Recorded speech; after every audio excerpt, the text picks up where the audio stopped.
이 교회에 대해서 나누고 있습니다.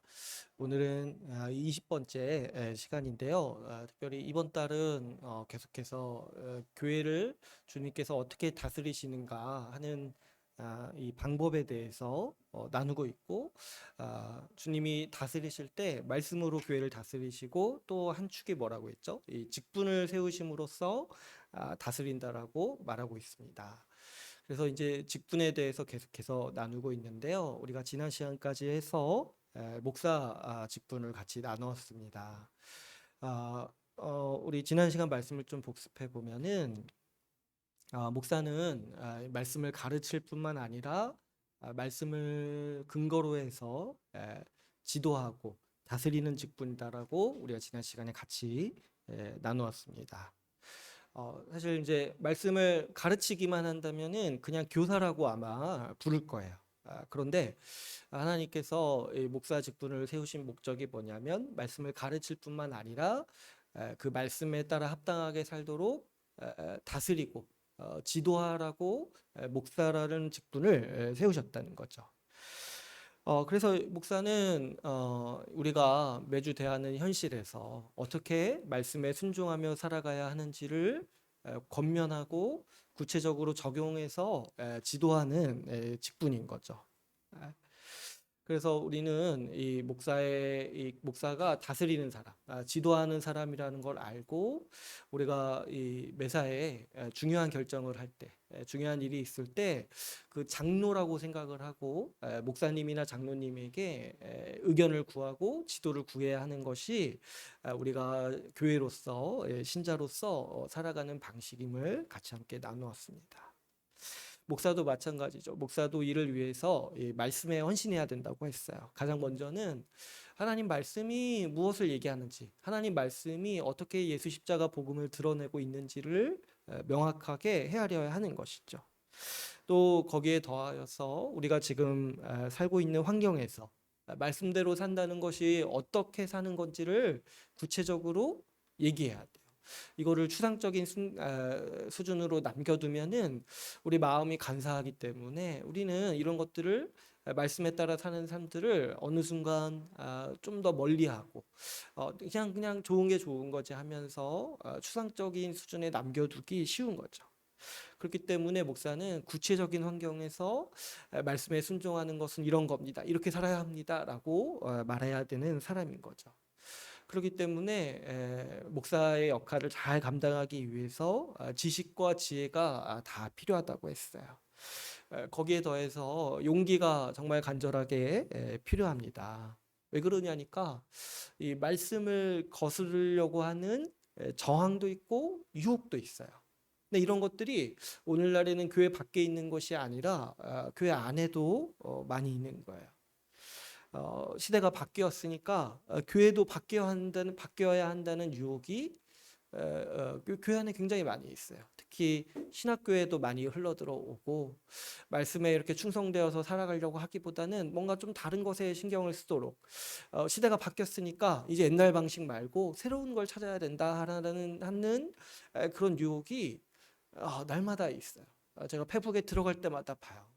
목사님들이 또 목회자분들이 쓰시는 글들을 보면은 항상 그 내면에 있는 것 중에 하나가 뭐냐면 뭔가 다른 길이 있지 않을까, 이런 식의 어떤 유혹에 흔들리는 모습들을 보게 되는 거죠.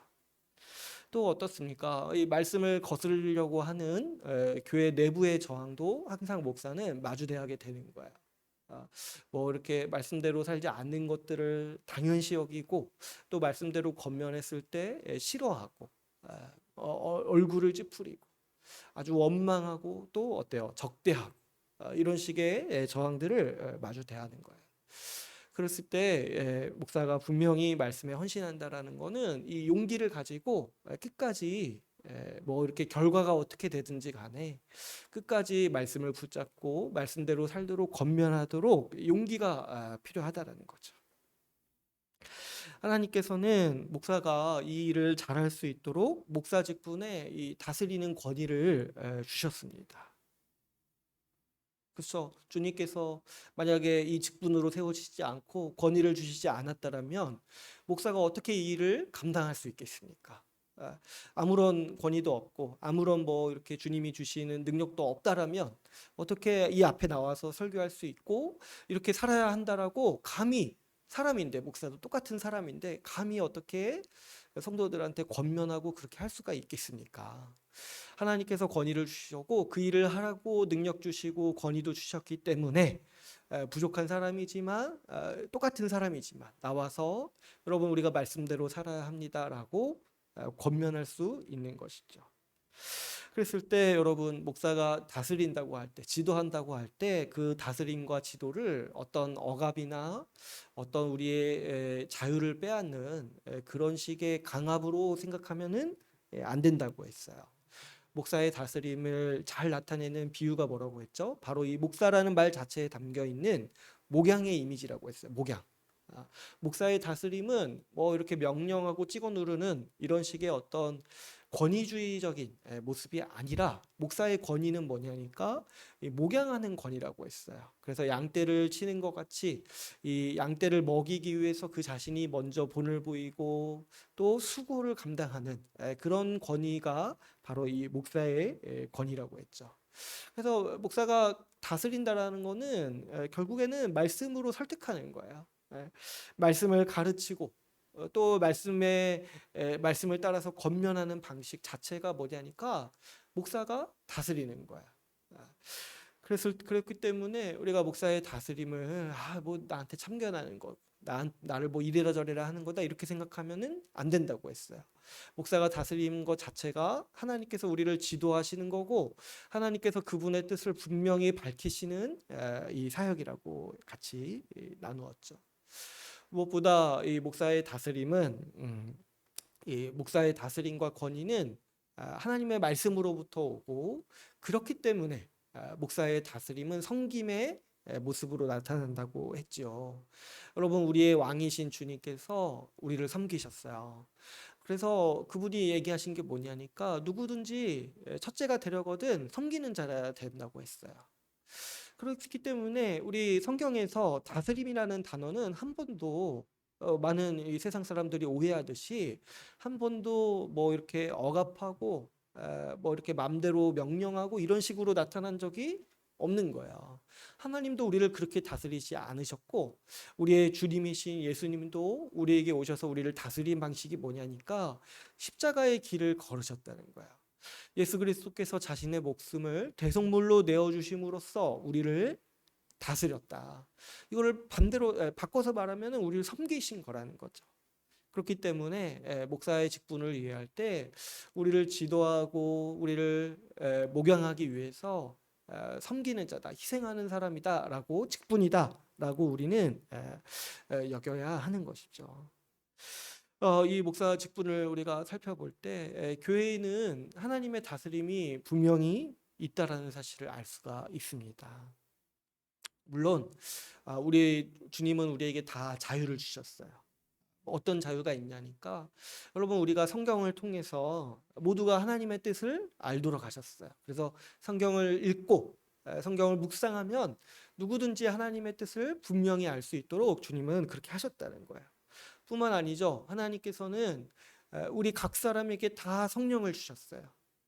이게 얼마나 큰 일이냐니까 여러분 구약 시대 때는 이스라엘 백성의 지도자들만 그 성령을 받았어요.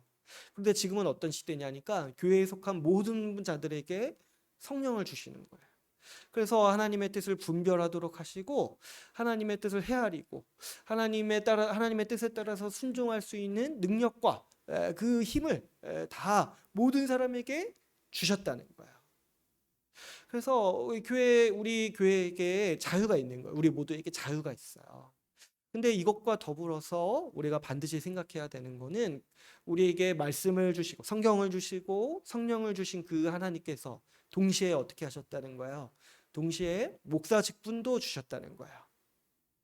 우리가 자유롭게 하나님을 예배하고 하나님의 뜻을 헤아리고 하나님의 뜻을 공부하도록 살아가도록 하셨지만 동시에 이 목사라는 직분을 통해서 지도를 받도록 하셨다는 거예요.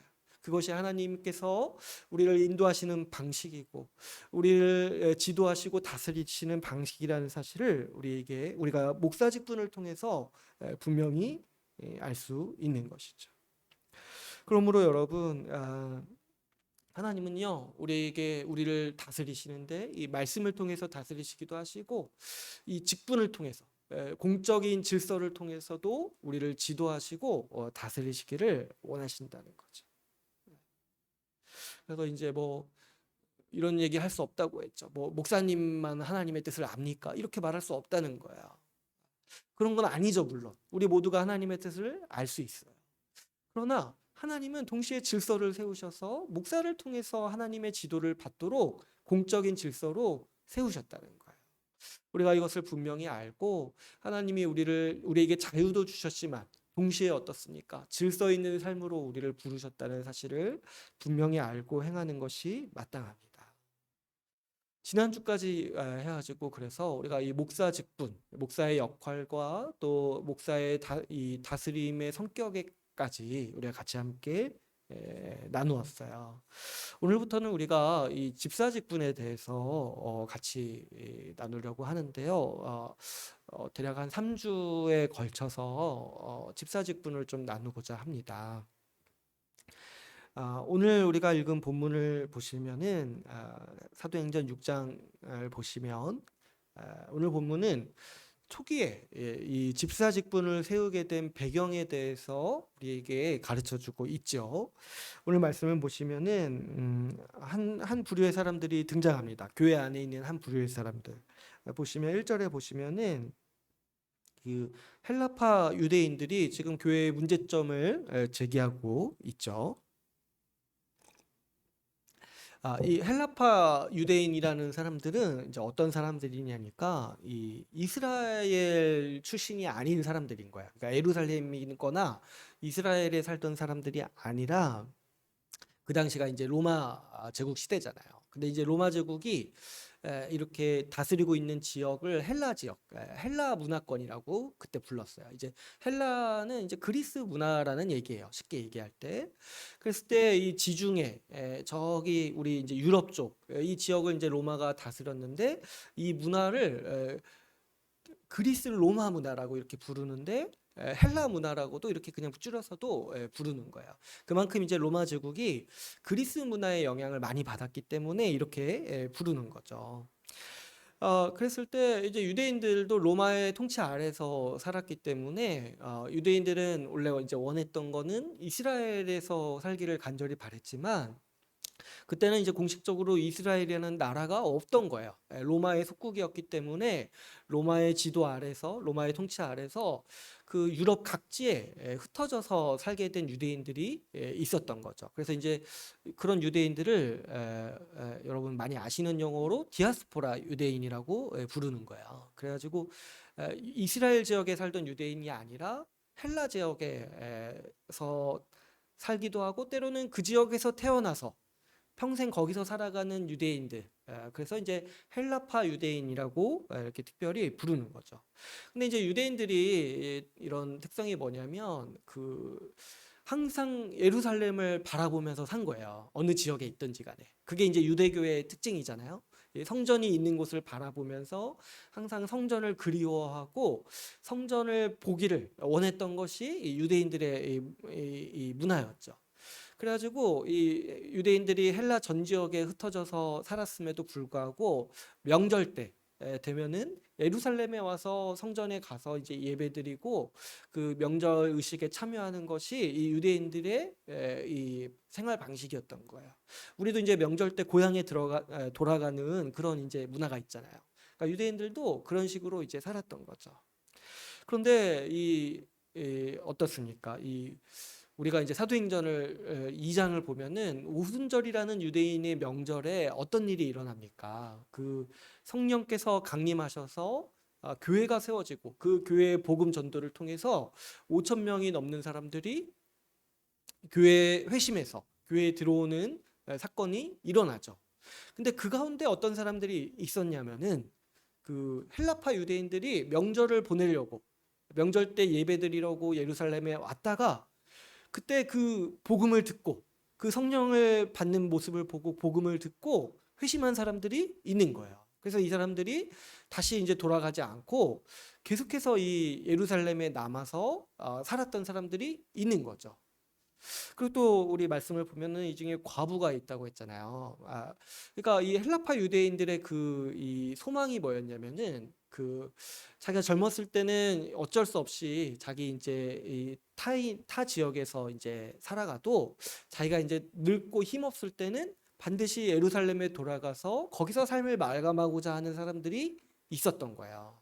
그래가지고 이제 교회 안에서 어떤 사람들이 있었냐니까 이 헬라파 유대인들도 많았고 헬라파 과부들도 많이 있었다라는 거죠.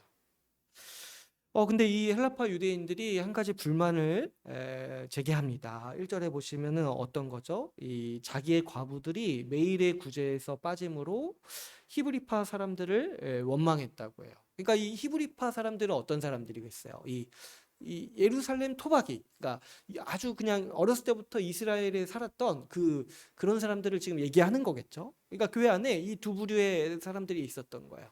이 약간 이제 헬라파 유대인, 이 우리나라로 따지면 약간 제2교포 같은 사람들, 재미교포 같은 분들.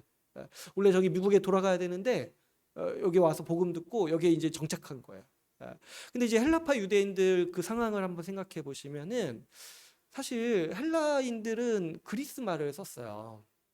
근데 이제 유대인들은 그리스 말을 싫어하겠죠. 자기들의 그 자부심이 강하니까.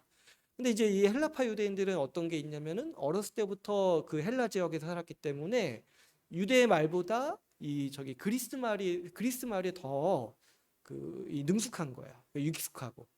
그러다 보니까 이 언어적으로나 또 어때요? 지리적으로도 이 사람들에게는 예루살렘이 낯설 수 있죠. 그러니까 굉장히 약간 좀 이렇게 같이 이렇게 더불어 살아가지만 이 헬라파 유대인들은 약간의 이제 어려움이 있었겠죠. 그래서 이 사람들이 제기했던 문제가 뭐였냐면 헬라파 과부들이 구제에서 지금 제외당하고 있다라고 했는데 이거는 이제 그 당시에 뭐 이 교회 안에서 뭐 차별이 있다거나 이런 식의 지금 문제가 아닌 거예요. 만약 그런 문제가 있었다라면은 지금 6장에서 이 문제를 다루는 게 끝나지 않았을 거예요. 근데 이제 이게 일부러 그런 것이 아니라 이 사람들의 어떤 지역적이고 이 언어적인 한계 이런 불편함이 있었기 때문에 아마도 행정상의 착오로 이 구제에서 헬라파 과부들이 이제 제외됐던 것 같아요. 어, 이 과부를 매일같이 구제했다라는 걸 한번 생각해 보세요. 매일의 구제에서 과부가 지금 빠지고 있다. 그러니까 지금 교회가 힘썼던 일 중에 하나가 뭐냐면은 매일같이 과부들을 돌봤다는 거예요. 교회 안에 있는 과부들을. 그 고아와 과부는 그 당시 취약계층을 얘기합니다. 성경에서 구약에서도 그렇고 신약에서도 일관적으로 권면하는 게 뭐냐면 고아와 과부를 돌보라고 얘기해요. 왜 그러냐니까 고아와 과부가 그 당시에 자기 스스로는 도저히 살아갈 수 없는 취약계층이었던 거예요. 그러니까 사실 과부를 돌본다라는 표현을 생각해 보면은 이거는 단순히 과부만 돌봤다는 얘기가 아니라는 거죠. 교회 안에 있는 가난한 지체들을 다 돌봤는데 그거를 이제 통틀어서 과부를 돌봤다라고 표현하는 거예요. 그리고 매일의 구제라고 했으니까 아마도 이제 이 식사 전달과 같은 일이겠죠. 그래서 뒤에 보면은 이 사도들이 얘기할 때 우리가 접대하는 일이라고 얘기해요. 접대하는 일. 그러니까 여기서 이제 접대가 식사를 대접한다는 의미를 가지고 있어요.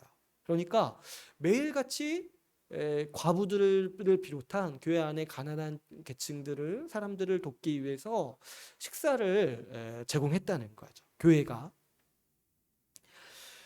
그래서 이 일이 제가 이제 방금도 말씀드렸지만 일부러 제외한 것이 아니라 사람들이 많았기 때문에 행정상 어려움이 있을 수 있었고 또 헬라파 유대인들이 언어와 지리가 익숙하지 않았기 때문에 때로는 헬라파 과부들이 불이익을 받았던 거죠. 그랬을 때 사도들이 이 문제 제기, 이런 불만들이 교회에 있다라는 사실을 알고 중요한 결단을 하나 내립니다. 그게 바로 이제 2절에 나오죠. 2절에 보시면 이렇게 말합니다. 12사도가 모든 제자를 불러 이르되 우리가 하나님의 말씀을 제쳐놓고 접대를 일삼는 것이 마땅하지 아니하다. 그러니까 접대가 우리가 생각하는 그런 접대가 아니라 그 식사를 대접하는 거. 이 얘기를 하는 거야. 어, 그래서 어떤 얘기를 합니까? 3절에 너희 가운데 이 성도들 제자들을 다 불러놓고 너희 가운데서 성령과 지혜가 충만하여서 칭찬받는 사람 7을 세워라. 그러면 우리가 이 일을 그들에게 맡기고 4절 보시면은 우리 사도들은 오로지 기도하는 일과 말씀 사역에 힘쓰겠다라고 결정을 하는 거죠. 그래서 이것이 이 집사를 세우는 하나님의 뜻이고 이 교회의 취지라는 거야. 이 말씀을 우리가 자세히 살펴보건대 이 말씀을 통해 볼 때 초기에는 사도들의 사역이 크게 두 가지였던 거예요. 하나는 뭐냐면은 말씀과 기도 사역. 말씀 사역이라고 우리가 부를 수 있죠. 그러니까 말씀을 가르치고 말씀을 따라서 지도하는 사역을 사도들이 전담했던 거죠. 근데 또 하나가 뭐였냐면은 구제 사역을 했던 거예요. 구제 사역. 그러니까 사도들이 이 두 개를 같이 했던 거죠. 우리 이제 뒤에도 살펴보겠지만 우리가 사도행전 2장에서 볼 때 초기에 성도들이 어떻게 했습니까? 자기의 재산을 다 팔아가지고 사도들에게 맡겼잖아요. 사도들의 발 앞에 두었잖아요. 그러니까 사도들이 그 재산을 관리하면서 교회 재산을 이 가난한 사람들에게 가도록 궁핍한 사람을 도울 수 있도록 사도들이 관리하고 사용했던 거예요. 그래서 이 과부에게 매일의 구제가 하는 것도 뭐냐니까 교회 재산을 이제 사도들이 관리하고 있으니까 그 일을 하도록 사도들이 매일같이 이 일에 힘썼다라는 거죠. 근데 초기에는 어느 정도 괜찮았는데 이 사람들이 많아지고 또 헬라파 유대인들과 같이 다양한 계층이 이제 교회에 들어오면서 이제 사도들이 결정한 게 뭐냐면 이 두 사역을 동시에 감당할 수 없겠구나 이 결정을 하게 된 거예요. 제가 이제 목사 직분에 대해서 말씀드릴 때도 말씀 공부를 열심히 하려면은 다른 일에 좀 신경을 덜 쓸 수밖에 없지 않냐 이런 말씀을 제가 드린 적이 있죠. 그러니까 이 문제를 처음 제기한 사람이 제가 아니라 이 사도들인 거야. 사도들이 이 두 가지를 같이 수행하는 것이 사람이 할 수가 없겠다 생각이 들어가지고 이 일만 이 구제 사역만을 전담할 수 있는 직분이 필요하다라고 사도들이 얘기를 한 거죠. 그래서 이 직분을 새로 세웠는데 바로 이 직분을 우리가 집사 직분이라고 부르죠. 이 집사 직분은 성도들이 선출을 통해서 뽑기도 했지만은 5절을 보시면은 6절을 보시면 또 어떻습니까? 사도들이 안수함으로써 집사에게 이 구제 사역을 담당할 수 있는 권위를 부여했던 것이죠. 그래서 여러분 이 교회에서 이 안수를 받는 직분, 다시 말해서 하나님께서 권위를 부여하시는 직분이 이 두 직분이 있는 거야. 목사 장로 직분이 있고 또 하나가 뭡니까? 이 집사 직분이 있는 거예요. 그랬을 때 각각의 직분이 맞는 사역이 있어요. 목사 장로 직분은 말씀 사역을 담당하고 집사 직분은 어떤 구제 사역을 담당한다는 거예요. 여러분 한번 근데 생각해 보시면 우리 교회에 이 두 직분만 있는 거야. 두 직분만. 목사와 장로 직분이 있고 집사 직분만 있는 거야. 하나님께서 안수를 통해서 특별히 권위를 부여하신 직분이 이 두 개가 있다라는 걸 생각해 볼 때 우리 교회를 지탱하는 두 기둥과 같은 사역이 두 개라는 사실을 우리는 알 수 있어요. 하나는 말씀 사역이고 하나는 뭡니까?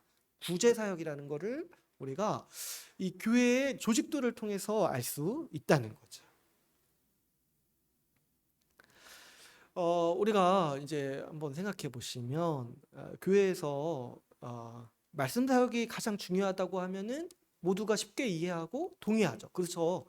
말씀이 교회의 중심이고 말씀 사역이 교회에서 가장 중요합니다. 이렇게 이해하는데 큰 무리가 없다는 거예요. 그런데 지금 이제 제가 이 두 기둥이 있다고 했잖아요. 그 중에 하나가 뭐냐면 구제라는 거야. 그런데 이 구제도 말씀 사역과 마찬가지로 교회의 기둥과 같은 사역입니다라고 하면은 어떤 분들은 낯설게 여길 수가 있습니다. 왜 그러냐니까 우리가 이제 구제에 대해서 약간의 이제 오해도 있고 또 이제 이런 것들에 대해서 충분히 배우지 못한 면들도 있는 거예요. 저도 그랬어요. 구제를 어떻게 보통 생각합니까? 교회가 구제 사역을 해야 됩니다라고 하면은 많은 분들은 보통 어떻게 생각하냐면은 그 구제를 교회 밖에 있는 사람들을 돕는 일이라고 생각을 하는 거예요. 그래가지고 교회가 어떤 이렇게 사회복지 재단을 만들어서 지역사회를 돕고 지역사회에 어려운 사람들이 없는지 살피는 사역을 구제 사역이라고 보통 이제 많은 분들이 이제 생각을 하신다는 거예요. 물론 이제 그것도 굉장히 선한 일이죠. 그것도 이제 구제 사역이라고 할 수 있지만 우리가 성경에서 구제 사역이라고 할 때는 먼저는 뭡니까? 먼저는 교회 안에 있는 사람들을 돕는 것을 뜻하는 거예요. 오늘 본문을 보면은 구제 활동은 1차적으로 이 교회 안에 어려운 사람들을 돕는 활동이었어요. 지금 그 초대 교회가 예루살렘 전 지역에 예루살렘에 있는 모든 과부들을 다 돕는 게 아니에요. 좀 어떻습니까? 교회에 속한 과부들을 돕는 사역을 하고 있는 거예요. 그래서 우리가 이제 구제라고 딱 했을 때 그거는 교회 안에 있는 지체들을 돕는 사역이라고 생각을 해야 된다는 거죠. 또 우리가 구제라고 하면은 우리 안에 어떤 인식이 있습니까? 구제는 그냥 우리가 어쩔 때 한번 이렇게 크게 한번 힘써가지고 하는 일이라고 생각을 하는 거예요. 뭐냐니까 언제 한번 좀 이렇게 한 이벤트를 열어가지고 그때 일시적으로 좀 돕는 거를 우리가 쉽게 구제 사역이라고 생각하기가 쉬운 거죠. 그래가지고 뭐 이렇게 뭡니까? 뭐 성탄절 때 특별 헌금을 걷어서 우리 뭐 고아원에 기부합시다. 내지는 뭐 우리 이 시기에 바자회를 열어가지고 이 바자회 수익금을 우리 저기 어디 이렇게 기부합시다. 이런 식의 활동. 그래서 일시적으로 어쩔 때 한 번씩 이벤트식으로 하는 것들을 하는 행동들을 이 구제라고 우리가 쉽게 생각한다는 거예요. 물론 이게 제가 나쁘다는 얘기를 하는 것이 아니라 그것도 구제지만 지금 성경에서 말하는 구제는 어떤 거냐니까 일시적으로 하는 일이 아니라 어때요? 오늘 본문을 보면은 매일의 구제라고 하잖아요. 매일의 구제. 항상 하는 구제. 항상 하는 일이라는 거예요. 교회가. 그래서 여러분 구제 사역은 교회가 매일 해야 되는 항상 해야 되는 그리고 교회 지체들을 돕기 위해서 하는 사역이라는 거죠.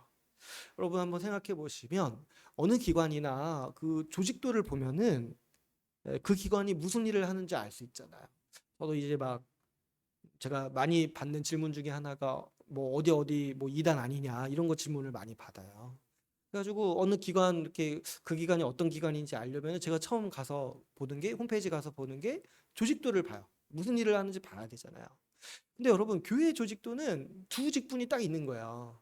목사 장로 직분이 있고 이 집사 직분이 있는 거예요. 그랬을 때 교회가 무슨 일을 하는지 이 직분을 통해서 분명히 드러나죠.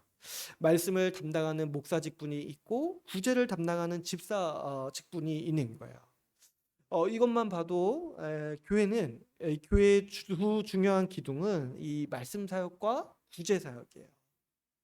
그래서 여러분 교회가 어떤 곳입니까 했을 때 교회는 하나님의 말씀을 들음으로써 서로 구제하기를 힘쓰는 곳이라는 사실을 우리가 이 직분을 통해서 이해할 수가 있는 거예요.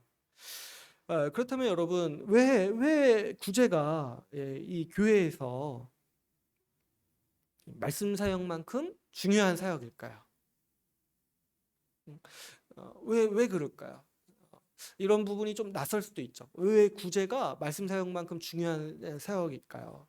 했을 때 왜 그러냐니까 이 교회가 바로 하나님 나라, 천국이 임한 현시이기 때문이라고 우리가 이해할 수 있습니다. 여기서 우리가 다시 한번 이 천국에 대한 잘못된 이해를 바로잡아야 하는데요. 우리가 이제 흔히 천국에 대해서 잘못된 오해가 뭐냐면은 죽어서 가는 하늘나라라고 생각하는 게 제가 이걸 빨리 없애야 된다라고 얘기를 했죠. 이거는 성경에 없는 개념이라고 했어요. 죽어서 가는 하늘나라. 아, 성경에서 말하는 천국, 하나님 나라는 다 이 땅에서 세워지는 거야. 근데 이것과 비슷한 이해 중에 하나가 뭐가 있냐면은 천국을 단순히 어떤 영적인 기쁨이라고만 생각하는 것. 그래서 천국을 생각할 때 우리 마음에 주는 평안. 그래서 이제 우리가 뭐 이렇게 많이 하는 얘기 있잖아요. 몸은 힘들지만 마음만은 기쁩니다. 이런 식으로 어떤 천국의 복이 이게 전부다라고 생각하는 것도 사실 이 죽어서 천국 간다고 생각하는 것과 크게 다르지 않은 이해 방식인 거죠. 왜 그러냐니까 하나님 나라 천국을 생각할 때 이 물질에 대해서는 멀다고 생각을 하는 거야. 물질로 누리는 복은 약간 세속적인 복이고 하나님 나라의 복이 그냥 영적으로만 누리는 복이라고 생각을 하는 거죠. 어, 그래서 근데 이런 식의 하나님 나라, 이런 식의 천국은 사실 성경적인 개념이 아니라고 했어요. 이런 식의 이 개념은 사실 불교에 가까워요. 이 창조를 부정하고 이 물질이 악하다, 이 육신이 악하다라고 여기는 그런 식의 사고 방식으로만 얘기할 때 천국을 단순히 어떤 영적인 세상이라고만 생각하고 마음으로 누리는 기쁨이라고만 여기는 인식이 생겨나는 거죠. 그러나 우리가 말씀을 보건대 우리 주님께서 주시는 천국, 하나님 나라의 복은 영적인 복만 있는 게 아니에요. 그것이 물론 주요하고 영적인 복은 우리에게 굉장히 크지만 동시에 뭐도 있냐니까 이 물질에 충만한 복도 있다라는 거예요.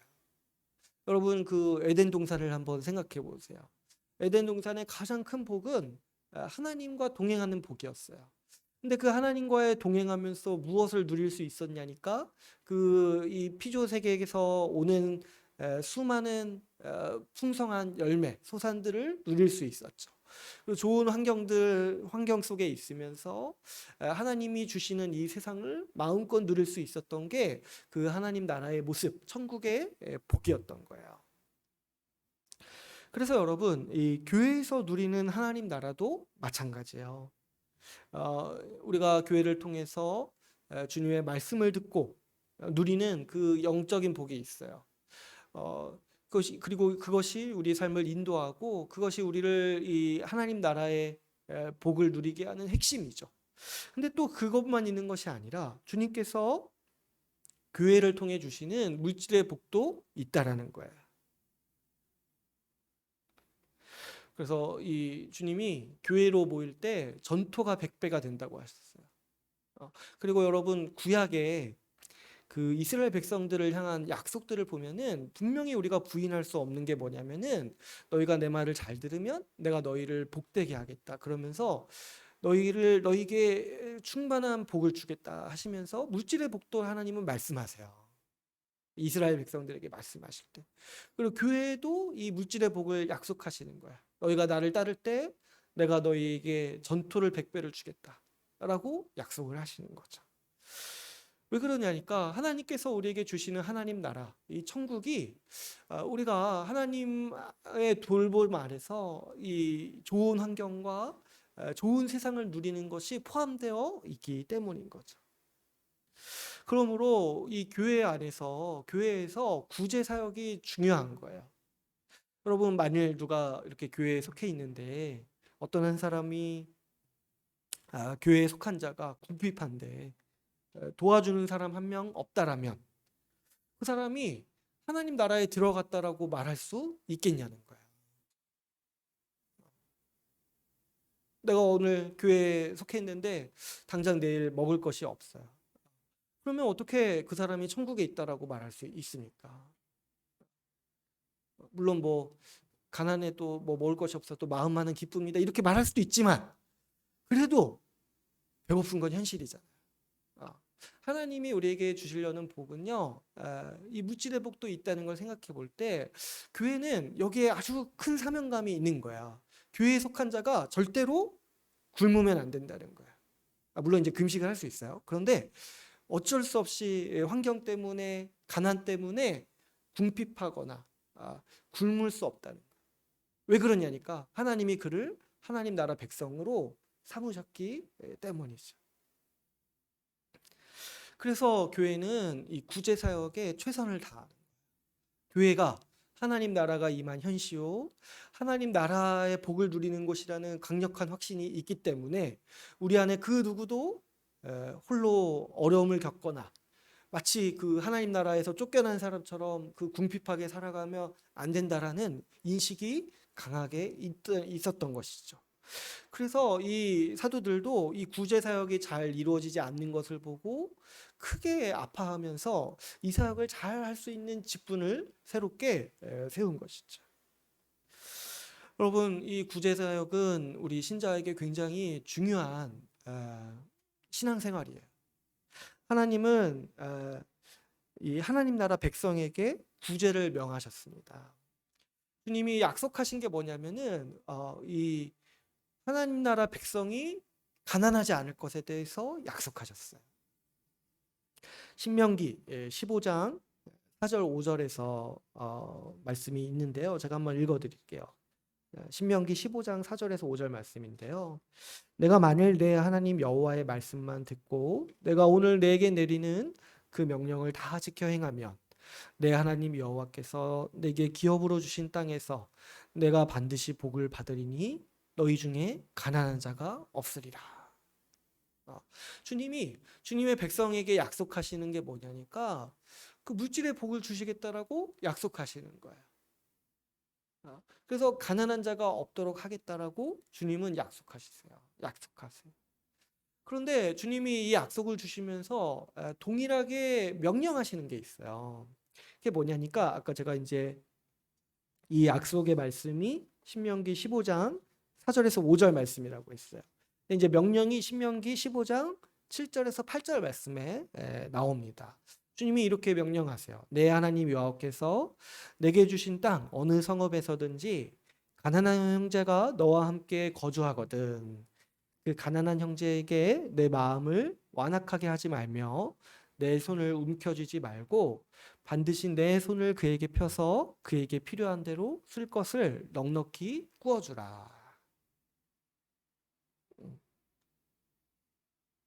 여기서 이제 빌려주라, 구워주라라고도 말씀하시는데 또 이제 다른 말씀을 보면 빌려준 다음에 받을 생각하지 말라는 말씀도 있어요. 그러니까 지금 주님이 명하시는 게 뭐냐면은 네 것을 가난한 사람에게 나눠주다라고 말씀하세요. 약속은 뭐였어요? 가난한 자가 없으리라. 너희가 내 말을 잘 지키면, 너희가 나를 따르고 나에게 순종하면 너희 중에 가난한 자가 없으리라. 그리고 명령은 뭐예요? 너희가 네 것을 줘라라고 말씀하시는 거예요. 물론 주님은 지금 뭐 너희들끼리 돌려막아라 이런 얘기를 하시는 게 아니에요. 주님은 풍성한 복을 주시겠다라고 약속하셨어요. 그런데 그 나라 백성에게 이렇게 하시는 명령이 뭐냐면은 너희도 너희 것을 주라는 거예요. 그럴 때 내가 너희도 풍족하게 하고 받는 사람도 풍족하게 하겠다라고 약속하시는 거예요. 그런데 우리가 알다시피 사실 그 이스라엘 백성들이요 이 말씀에 순종하지 않았어요.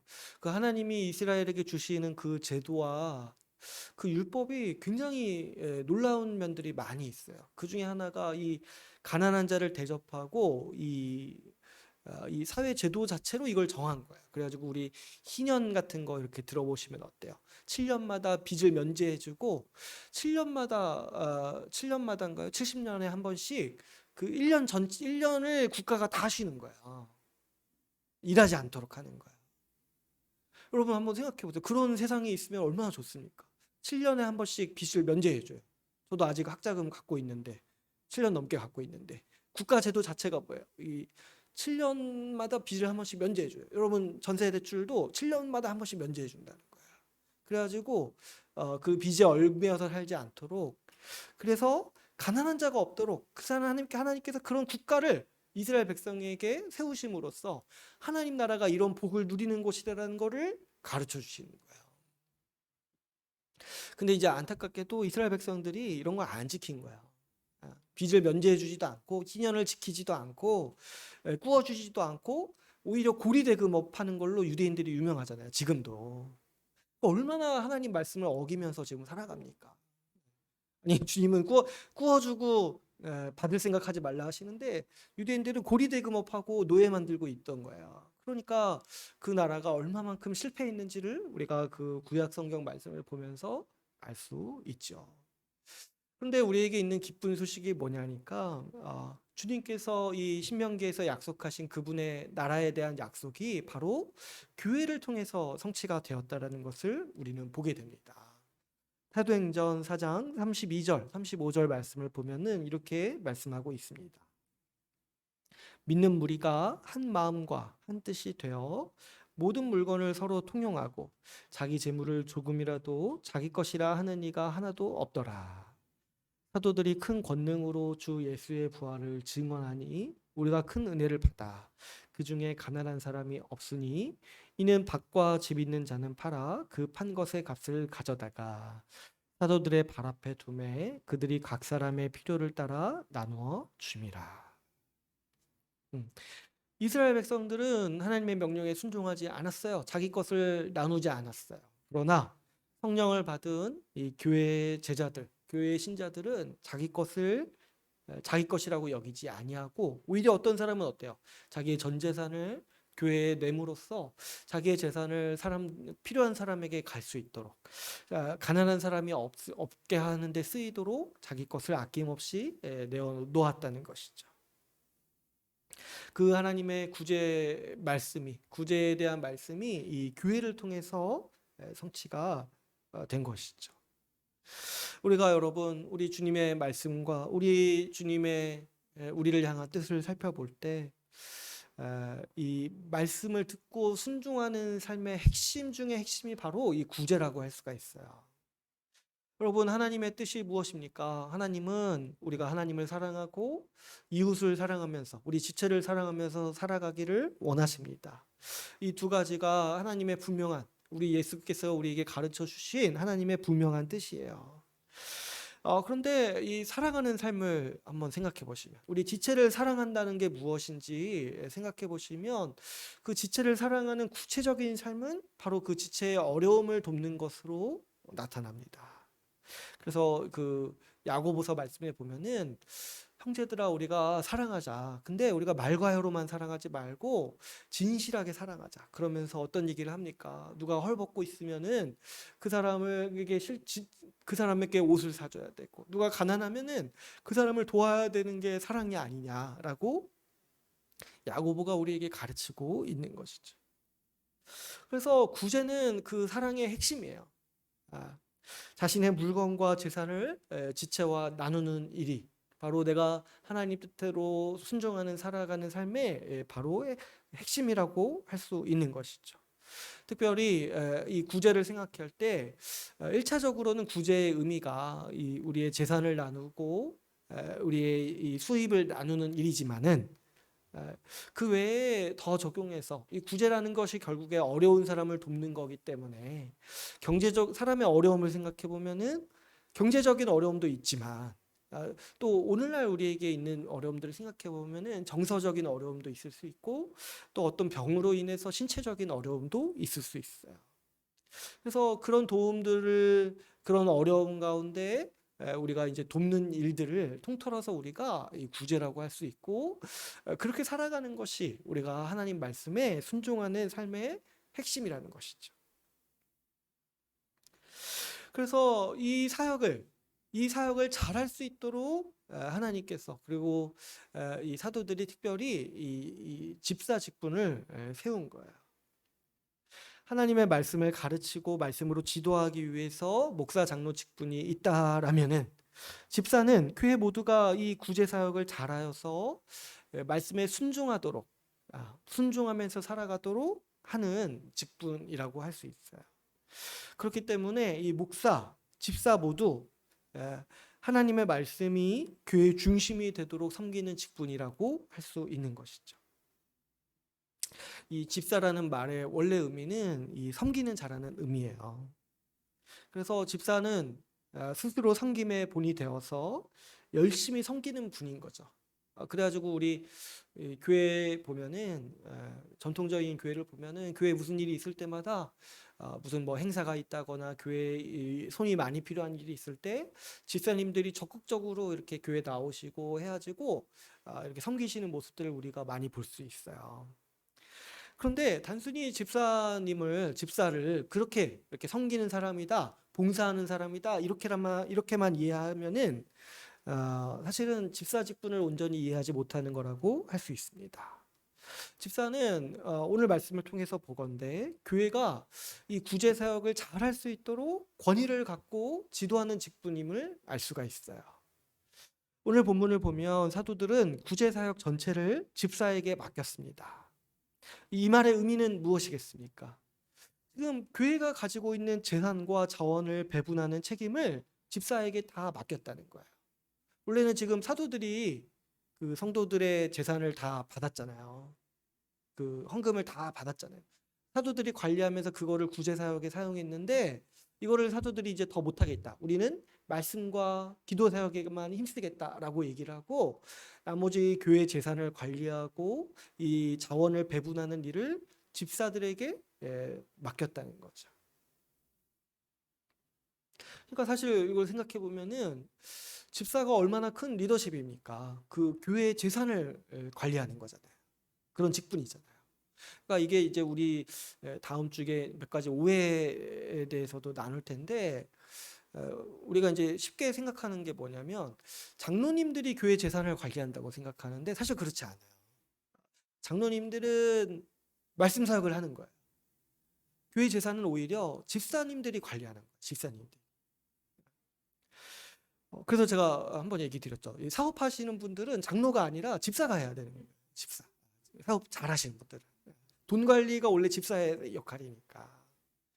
만약에 여러분 집사가 그냥 봉사만 하는 그냥 섬기는 일만 하는 사람들이라면 사도들이나 오늘날 목사가 임의로 정해서 세워도 아무런 문제가 없겠죠. 그냥 이렇게 한 명 열심히 하는 사람 이렇게 집사로 직분 세우면 되잖아요. 근데 사실 그런 분들을 굳이 이렇게 직분을 만들어서 권위를 주실 필요가 없어요. 그런 분들은 그냥 열심히 섬기니까. 그런데 왜 이런 분들에게 권위를 부여하고 안수를 주고 직분으로 세우냐니까 이런 분들이 이 집사 직분이 교회 안에서 돈 문제를 관리하고 돈을 관리하고 또 지도해야 되는 자원을 배분하는 일을 지도해야 하는 직분이기 때문에 이때 사도들도 성도들이 집사를 선출할 수 있도록 한 거예요. 우리 교회 재산을 맡기려면은 나도 신뢰할 수 있는 사람이어야 되잖아요. 뭐 이렇게 사도들이 임의로 뽑은 사람이 아니라 교회 전체가 신뢰해야 되는 사람이잖아요. 그래서 먼저는 그 성도들에게 제자들에게 선출을 맡기고 그 다음에 선출된 사람을 안수하는 방식으로 이 집사를 뽑도록 했던 것이죠. 그러므로 여러분 집사 직분은 이 목사 직분과 또 다른 리더십이라고 할 수 있어요. 집사는 교회에 속한 모든 이가 하나님 나라의 복락을 누리도록 지도하고 섬기는 직분이라고 우리가 이해할 수 있습니다. 집사가 교회의 자원을 관리하면서 어려운 사람이 없도록 이 교회의 자원을 배분하는 그 지도자의 역할을 하는 것이죠. 그래서 이제 집사님들이 하는 일이 뭐냐니까 이 교회 안에 경제적으로나 신체적으로 또 정서적으로 어려운 사람이 없는지 항상 살피는 일을 하는 거예요. 먼저는 교회 재산을 정말 잘 관리해야겠죠. 교회 헌금이나 이 교회가 가지고 있는 자원들을 잘 관리해야겠죠. 그리고 그 다음에 이제 이 교회 지체들을 살피면서 어떤 어려움을 겪고 있지 않은지 살피는 거예요. 그래서 이 집사님들이 원래 신방을 합니다. 신방을 이제 목사도 하지만 원래 집사님들이 하는 거예요. 근데 이제 집사님들이 신방할 때는 이런 거 있잖아요. 말 못할 어려움이 없는지, 뭔가 도움이 필요한 일이 없는지, 이런 것들을 살피면서 돕기 위해서 신방을 하는 것이죠.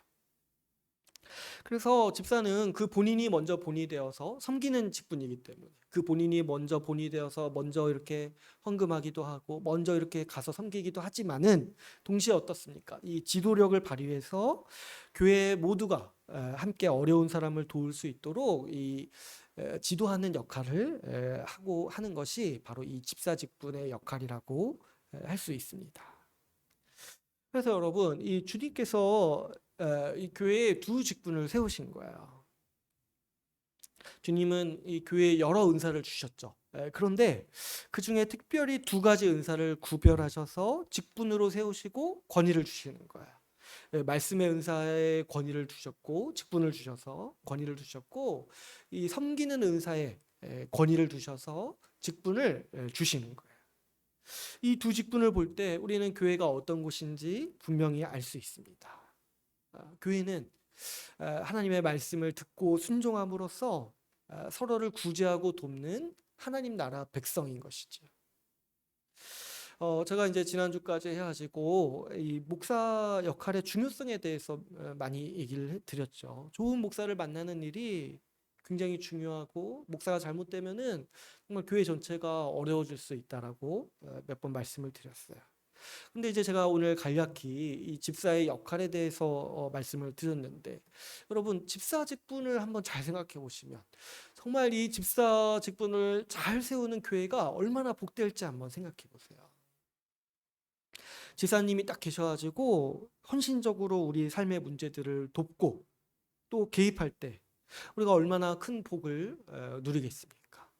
내가 이제 경제적으로 힘든데 어떻게 이렇게 집사님이 딱 아셔가지고 어떻게 교회에 이렇게 재정으로 나를 지원해 준다거나, 내가 요즘에 또 이렇게 외롭고 힘든데 집사님이 오셔서 나와 같이 계셔 준다거나, 또 때로는 집사님이 뭐 이렇게 소개팅 이런 거 이렇게 주선해 준다거나, 내 문제를 해결해 주시려고. 또 이렇게 어떤 교회 일이 일손이 많이 필요한 일이 있을 때, 교회 지체 가운데 어떤 일이 많이 필요한 일이 있을 때 딱 집사님들이 지도력을 발휘해가지고 몇 명 이렇게 데려와서 나를 도와주고, 또 뭐 이사 때도 이렇게 나를 도와주고, 내 대수사를 이 집사님이 이렇게 또 나를 또 이렇게 챙겨주고, 이렇다라면은 얼마나 우리가 교회에 속하면서 살아갈 때 큰 도움을 누리고 또 큰 복을 누릴 수 있겠습니까? 또 한 가지, 집사님께서 교회를 잘 살피셔가지고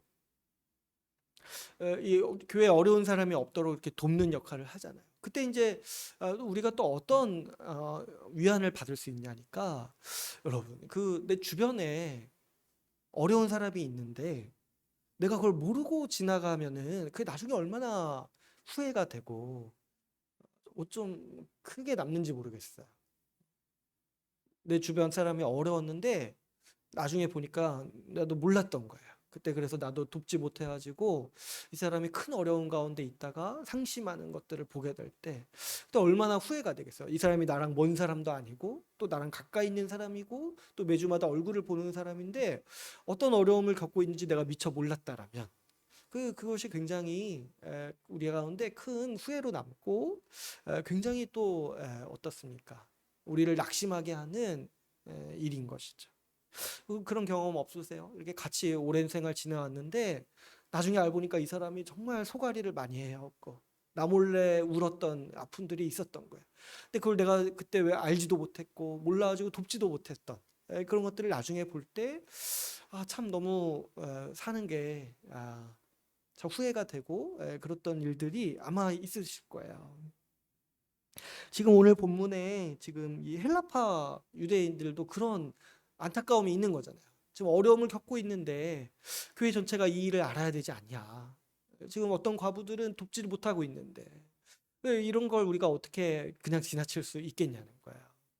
그랬을 때 집사님이 딱 잘 세워졌을 때 우리가 확신할 수 있는 게 뭐겠습니까? 누구도, 우리 중에 누구도 나 모르게 아프지 않을 수 있다는 거예요. 내가 그걸 그냥 지나치지 않을 수 있다는 거야. 집사님들이 헌신적으로 교회에 어려운 사람이 없는지 살피고 또 그런 사역을 잘할 수 있도록 지도력을 발휘하고 또 그 집사님의 지도에 내가 따라갈 때 내가 그런 후회를 하지 않을 수 있다는 거. 내 주변에 어려운 사람을 그냥 못 보고 지나치지 않을 수 있다는 게 우리가 살아갈 때 얼마나 큰 안위가 되고 안심이 되는지 모르겠어요. 그래서 여러분, 이 집사 직분이 정말 교회 중요한 직분이고 우리는 이 집사 직분을 올바로 이해해야 돼요.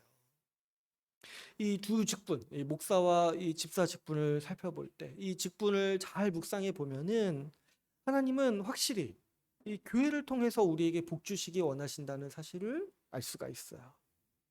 주님은 목사를 통해서 가르치시고 인도하십니다. 또 어떻습니까? 주님은 집사를 통해서 우리를 돌보시기 원하십니다.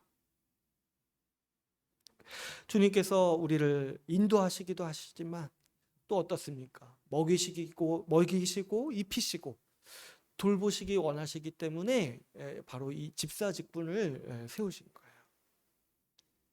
그러므로 여러분, 교회가 주님의 입이고 교회가 주님의 손인 것이죠.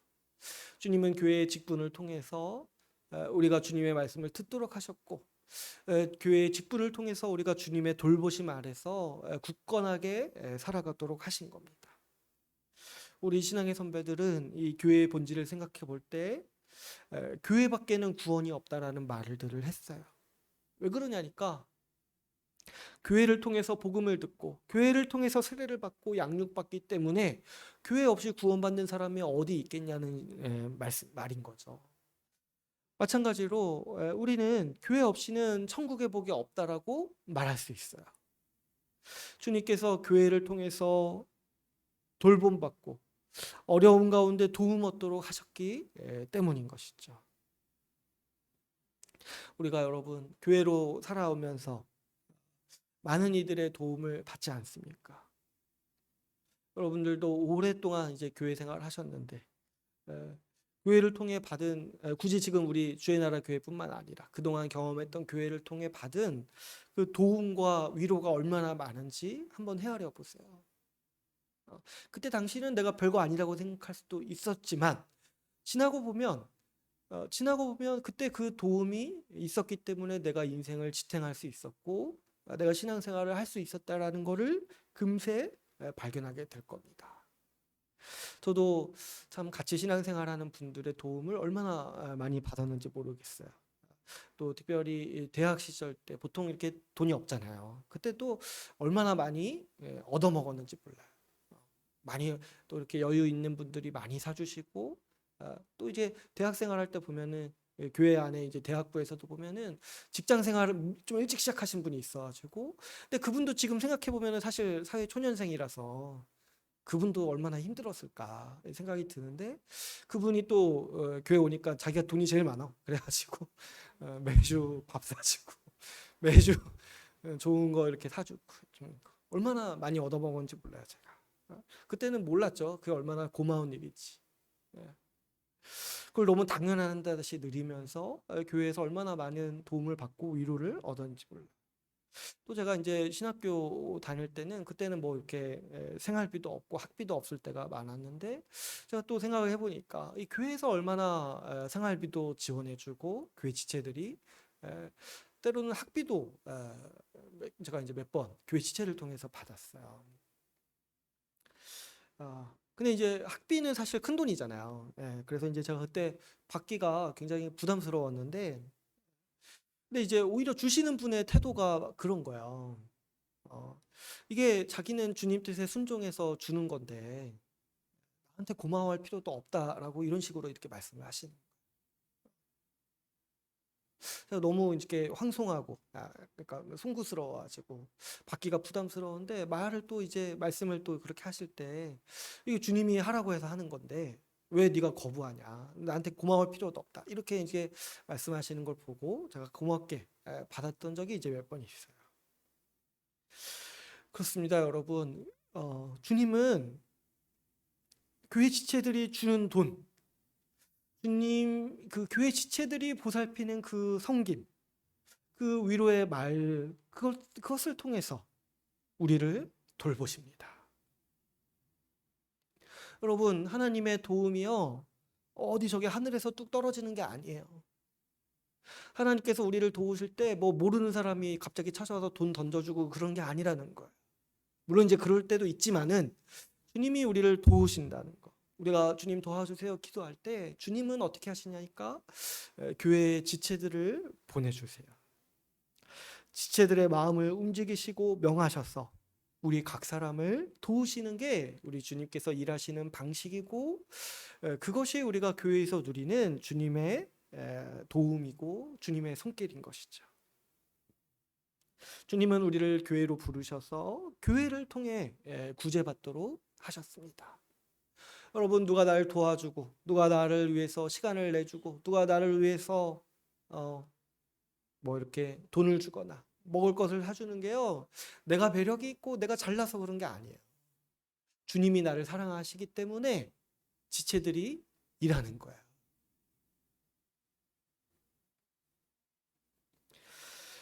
또 한편으로 동시에 주님은 우리를 구제하는 사람으로 부르셨습니다. 제가 이제 집사 직분이 섬기고 구제하는 사역을 한다고 했는데 집사만 섬기고 구제하는 게 아니에요. 어, 집사님은 우리가 다 열심히 섬기는데 그 섬김이 조직적으로 규모를 잘 갖출 수 있도록 지도력을 발휘하는 일이 집사 역할이고, 본질적으로 우리 모두가 구제하는 사람이어야 하는 것이죠. 여러분, 그런데 잘 생각해 보시면 우리가 다른 사람을 돕고 구제하는 사람이 되었다는 것도 우리가 천국의 복을 누리는 현상인 것을 우리가 분명히 알 수 있습니다. 앞에서 이제 제가 말씀드렸던 이스라엘 백성들 한번 생각해 보세요. 하나님의 말씀을 듣고 명령을 받았음에도 불구하고 그들은 순종하지 않았어요. 자기 것을 지체들과 나누지 않았고, 지체들의 빚을 면제해 주지 않았고, 지체들을 용서하지 않았어요. 그래서 이스라엘 백성은 실패했어요. 그러나 오늘날 교회는 성령을 받아서 구제하라는 주님의 명령에 순종하는 교회입니다. 우리 자신을 생각해봐도, 나라는 사람을 생각해봐도 어떻습니까? 내가 자기만 위해서, 나만 위해서 사실 생각하고 살기 쉬운 사람인데 어느새 보니까 성령을 받아서, 말씀을 듣고 성령을 받아서 다른 사람을 돌보고 돕는 사람으로 지금 살고 있다는 거잖아요. 이거 자체가 얼마나 큰 복입니까? 내가 이런 사람이 되었다는 것 자체가 천국이 이미 임했다, 하나님 나라가 이미 임했다라는 것에 대한 증거고, 내가 그 하나님 나라에 들어가서 그 하나님 나라의 복을 누리고 있는 모습이라고 우리가 볼 수 있는 것이죠. 주님은 우리가 구제를 정말 잘하기를 원하세요. 그래서 교회 안에 누구도 혼자 오는 사람 없도록 하시기를 원하세요. 그래서 여러분, 구제는 교회 모두가 항상 해야 하는 사역입니다. 교회가 가장 돈을 많이 쓰고 가장 많이 힘써야 하는 일이 교회의 어려운 지체들을 돕는 일이에요. 앞에서도 말씀드렸지만 경제적인 어려움도 있을 수 있지만 무엇보다 또 정서적으로 또 신체적으로 또 어려움이 있을 수 있어요. 이런 것들을 우리 지체들이 너무 큰 어려움에 빠지지 않을 수 있도록 항상 돕는 일이 바로 교회가 매일같이 힘써야 하는 일인 것이죠. 제가 예전에 청년부 사역을 할 때, 청년들과 얘기할 때 이런 얘기를 하면서 교회가 구제 사역하는데 돈을 가장 많이 쓴다라고 얘기를 하니까 한 청년이 굉장히 놀랬던 기억이 나요. 그 청년이 저한테 얘기를 할 때 자기는 교회가 돈을 가장 많이 쓰는 곳이 건축헌금이라고 생각을 했대요. 제가 보니까 진짜 그 회계 보고할 때 보니까 액수가 이 건축 쪽으로는 뭐 0이 한두 개가 더 붙더라고요. 딴 거 지출보다. 그래서 생각해보니까 제가 그런 거 잘 모르고 좀 약간 얘기했던 것 같은데, 아무튼 이제 그렇게 느낄 수는 있죠. 그런데 교회가 가장 돈을 많이 쓰고 가장 힘써야 되는 일은 구제 사역임을 우리가 오늘 말씀을 통해서 알 수 있죠.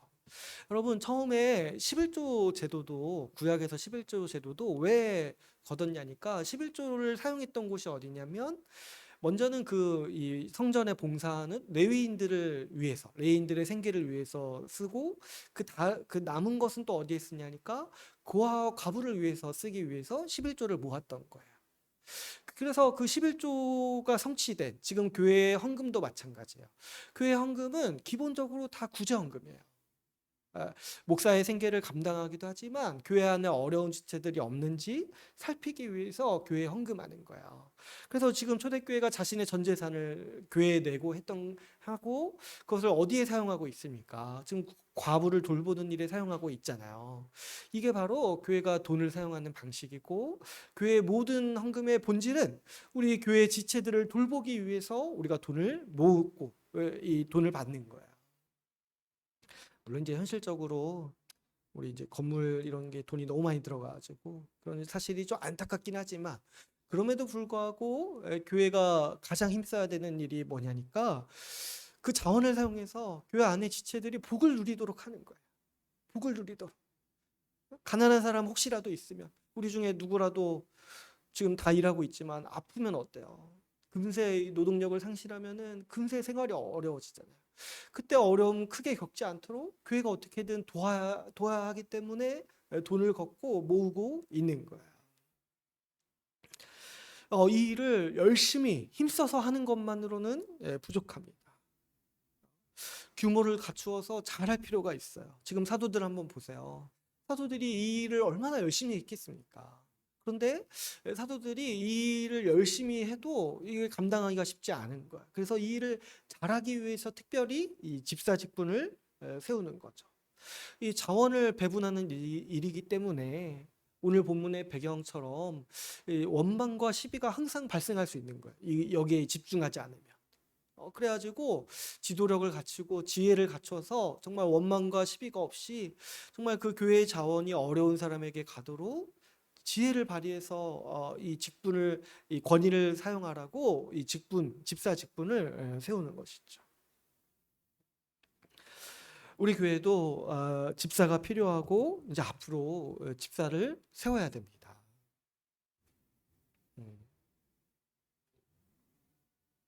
그래서 한 내년, 내후년 정도에는 세울 수 있으면 좋겠어요. 그런데 여러분, 우리가 집사를 세우기 위해서 꼭 필요한 자세가 있습니다. 여러분 한번 생각해 보세요. 어떤 교회가 아, 이런 집사를 세울 수 있겠습니까? 어떤 교회가? 어떤 교회가 정말 좋은 집사를 세울 수 있겠냐는 거예요. 먼저는 집사 직분을 잘 알아야겠죠. 집사 직분에 대한 오해가 굉장히 많아요. 이거 다음 주에 나눠야 되는데 오늘 얘기하면 안 돼서 아무튼 집사 직분을 잘 알아야 돼요. 지금 이 좋은 집사를 세우기 어려운 이유 중에 가장 큰 게 뭐냐면 집사 직분이 뭔지를 모르니까 아무나 또 세우는 거예요. 집사 직분을 잘 알아야 돼요. 근데 여러분 집사 직분을 알면 알수록 지금 제가 어떤 얘기를 했어요. 교회의 가장 중요한 사역이 이 구제 사역이라는 거예요. 그랬을 때 어떤 교회가 정말 좋은 집사를 세울 수 있냐니까 교회 모두가 구제에 대한 열망이 있어야 돼요. 구제에 대한 열망. 교회 모두가 각자가 내가 정말 지체의 어려움을 돕기 위해서 열심히 살아가다가 좀 이런 생각을 갖는 거죠. 이 일을 누가 좀 더 잘 지도해 줬으면 좋겠다. 이 일에 정말 누가 한 사람이 더 헌신되어 가지고 좀 내가 하지 못하는 일까지 좀 이렇게 같이 나를 지도해 줘서 이런 자원을 잘 배분해 줘서 적재적소에 잘 사용할 수 있도록 했으면 좋겠다. 이런 이제 열망과 열정이 있어야 하는 것이죠. 그때 이제 누가 이 역할을 하면 좋을지 눈에 보이기 시작하고 그때 그 사람의 지도력을 인정하면서 집사를 선출할 수 있게 되는 거예요. 그래서 여러분 정말 좋은 집사를 세우기 위해서는 먼저 우리 각자 모두가 우리 지체들의 필요를 돌보고 구제하는 삶을 살아야 마땅합니다. 교회가요, 뭐 구제도 안 하고 구제에 대한 열정이 없는데 집사를 세우는 일은 얼마나 사실 안타까운 일이겠습니까? 지금 오늘 본문 말씀을 보면은 집사를 세우는 일을 온 교회가 기뻐했어요. 왜냐하면 그 이전부터 그렇게 살았거든요. 그 이전부터 교회가 한 마음이 되어서 서로 재산을 나누고 서로를 돕기를 원하는데 이 일을 잘 맡아서 이 일의 지도력을 발휘하고 이 일을 잘 할 수 있는 사람이 세워졌다는 사실을 알기 때문에 지금 기쁨으로 이 집사를 세울 수 있었던 것이죠. 그러므로 여러분, 우리도 지금부터 이 마음을 지금 키워가야 됩니다. 우리 각자 모두가 자신의 것을 내놓아서 우리 지체들을 섬기는 일에 열심을 가질 때 좋은 집사를 세울 수 있는 교회 분위기도 세워지고 기반이 다져지게 되는 것이죠. 여러분, 이 집사 역할을 통해서 교회가 어떤 곳인지 분명히 오늘 아시기를 바랍니다. 주님은 이 교회의 구제를 통해서 우리가 섬김을 받고 또 섬기도록 우리를 부르셨어요. 주님은 우리 모두를 서로 돕고 구제하는 자로 부르셨습니다.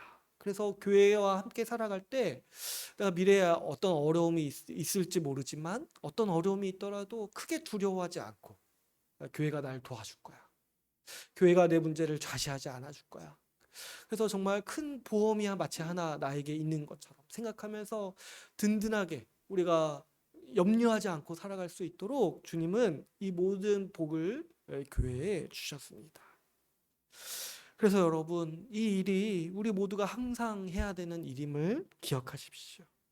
우리가 매일같이 우리 지체들을 살피고 돕기에 먼저 힘쓰는 우리 제자들, 우리 성도들이 되기를 바랍니다. 이제 오늘 말씀을 맺겠습니다. 오늘은 집사직분을 통해 교회가 어떤 곳인지 살펴보았습니다. 주님은 집사직분을 세우심으로 교회가 매일의 구제에 힘쓰도록 하셨습니다. 주님께서 우리를 교회를 통해 구제하는 사람으로 부르셨고 또 동시에 교회를 통해 구제받는 사람으로 우리를 부르셨습니다. 그러므로 여러분, 우리가 구제하기에 힘씁시다. 지체들의 어려움이 없는지 매일같이 우리가 힘써서 살피고 또 그 지체들의 어려움을 볼 때 그냥 뭐 이렇게 힘들겠구나, 어렵겠구나 이렇게 있지만 말고 어떻게든 내가 도우려고, 어떻게든 좀 내가 위로하려고, 뭐 하다못해 연락이라도 할 수 있잖아요. 정말 도저히 안 되면 뭐 이렇게 뭐 요즘에 뭐 기프티콘 이런 거 있잖아요. 이렇게 가지고 위로라도 할 수 있잖아요. 그래서 돕기 위해서 정말 매일같이 생각하고 혹시 남몰래 울고 있는 지체 없을지 이런 것들을 우리가 항상 힘써서 살피기를 바랍니다. 동시에 우리가 이 일을 더 잘할 수 있도록 이 집사직분이 우리 교회 가운데 잘 세워지도록 우리가 하나님께 간절히 구합시다. 우리 모두가 이 매일의 구제를 행함으로써 하나님 나라의 부요함을 누리는 주의 나라 교회가 되기를 소망합니다. 오늘 말씀을 마치고 같이 기도하는 시간을 갖도록 하겠습니다.